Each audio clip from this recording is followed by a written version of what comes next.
Item ಯಾವುದೇ ಇರಲಿ try ಮಾಡಿ ಆಚಿ ಚಿಕನ್ ಮಸಾಲಾ. ಬೆಂಗಳೂರಿನಲ್ಲಿ ವಿದ್ಯಾರ್ಥಿನಿ ಮೇಲೆ ರೇಪ್ ಕೇಸ್ ಆಗಿತ್ತು. ಈ ಆರೋಪಕ್ಕೆ ಸಂಬಂಧಪಟ್ಟಂತೆ ಈಗ ವಿದ್ಯಾರ್ಥಿನಿ ಏನು ಆರೋಪ ಮಾಡಿದ್ಲು ಅದಕ್ಕೆ ಬಿಗ್ ಟ್ವಿಸ್ಟ್ ಸಿಕ್ಕಿದೆ.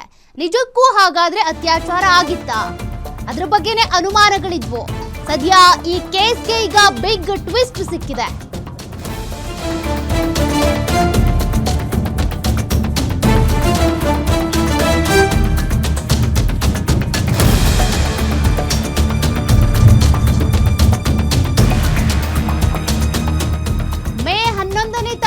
ಅತ್ಯಾಚಾರ ನಡೆದಿದೆ ಅಂತ ಏನು ಆರೋಪ ಮಾಡಲಾಗಿತ್ತು. ಆ ಕೇಸ್ಗೆ ಸಂಬಂಧಪಟ್ಟಂತೆ ಟ್ವಿಸ್ಟ್ ಇದು.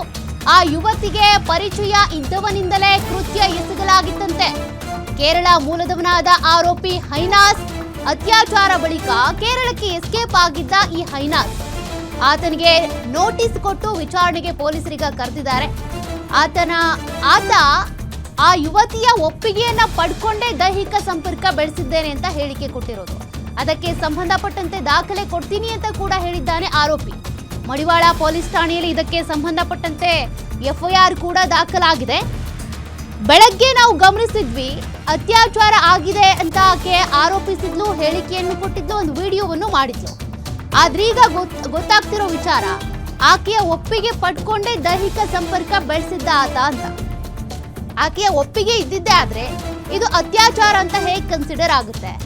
ಓಕೆ, ಆಕೆ ಒಪ್ಕೊಂಡಿದ್ಲು ಅಂತ ಅಂದ್ರೆ ಈತ ಎಸ್ಕೇಪ್ ಆಗಿದ್ ಯಾಕೆ ಹಾಗಾದ್ರೆ ಕೇರಳಕ್ಕೆ? ಸಾಕಷ್ಟು ಪ್ರಶ್ನೆಗಳು ಈಗ ಹುಟ್ಕೊಳ್ತಾ ಇವೆ. ಸದ್ಯ ಮಡಿವಾಳ ಪೊಲೀಸ್ ಸ್ಟೇಷನ್ ನಲ್ಲಿ ಈಗ ಎಫ್ಐಆರ್ ದಾಖಲಾಗಿದೆ. ಮೆಡಿಕಲ್ ಟೆಸ್ಟ್ಗೂ ಕೂಡ ಒಳಪಡಿಸಿದ್ದಾರಂತೆ. ಇನ್ನು ರಿಪೋರ್ಟ್ ಬರಬೇಕು. ಸದ್ಯದ ತನಿಖೆಯಲ್ಲಿ ಏನೆಲ್ಲ ವಿಚಾರಗಳನ್ನ ಇವ್ರು ಮುಚ್ಚಿಟ್ಟಿದ್ದಾರೋ ಅದೆಲ್ಲವೂ ಕೂಡ ಹೊರ ಬರಬೇಕಿದೆ.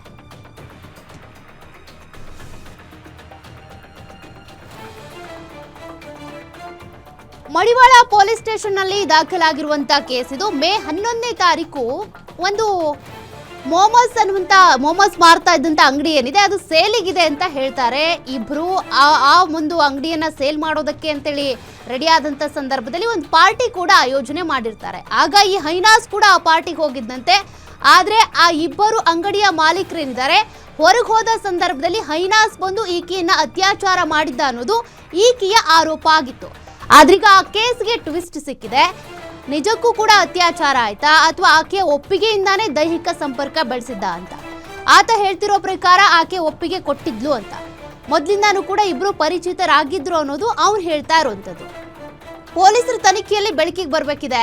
ಇಬ್ರು ಕೂಡ ಪರಿಚಯಸ್ತ್ರ, ಇದೇ ಮೊದಲ ದೈಹಿಕ ಸಂಪರ್ಕ ಬೆಳೆಸಿದ್ದು, ಇದಕ್ಕೂ ಮುಂಚೆನೂ ಕೂಡ ಅವರಿಬ್ರು ಈ ರೀತಿಯಾಗಿ ಇದ್ರ, ಅದೆಲ್ಲದ್ರ ಬಗ್ಗೆನೂ ಕೂಡ ಒಂದು ಮೆಡಿಕಲ್ ರಿಪೋರ್ಟ್ ಅಲ್ಲಿ ಗೊತ್ತಾಗುತ್ತೆ. ಮತ್ತೊಂದು ಪೊಲೀಸರ ತನಿಖೆಯಲ್ಲಿ ಅವರದ್ದೇ ಸ್ಟೈಲ್ನಲ್ಲಿ ತನಿಖೆ ಮಾಡಿದಾಗ ಆಕೆನೂ ಕೂಡ ನಿಜ ಹೇಳ್ಬೋದು. ಈಗ ಏನಾದ್ರೂ ಸುಳ್ಳು ಹೇಳ್ತಿದ್ದಾಳ, ತದನಂತರದಲ್ಲಿ ನಿಜ ಹೇಳ್ಬಹುದಾ? ಈತ ಹೇಳ್ತಿರೋದು ಸುಳ್ಳ?